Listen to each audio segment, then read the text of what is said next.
নিজের বাড়ি ছেড়ে কখনোই সেখানে যেতে চাইছিল না। সে সবসময় চাইতো এই ভ্যালির ভিতরেই সারাটা জীবন থাকতে।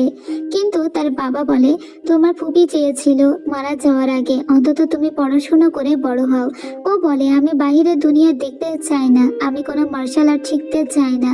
কিন্তু ওর ফুপি ওকে ছোটবেলায় বলেছিল ততটুকু পড়াশোনা শিখতে, ততটুকু মার্শাল আর্ট বিদ্যা জানতে, যতটুকু জানলে ও অন্তত নিজেকে নিজে প্রোটেক্ট করতে পারবে।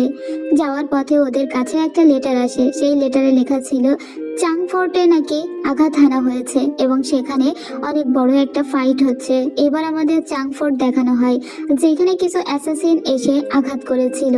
এই হলো চাংফোর্টের লিডারের ছেলে, যার নাম হলো চাংনিং, যে আমাদের এই ড্রামার নায়ক।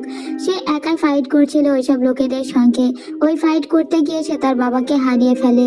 সকালবেলা সে তার বাবার লাশটা নিয়ে যখন রাস্তার ধারে বসেছিল, তখনই এই পথ দিয়ে মূলত যাচ্ছে।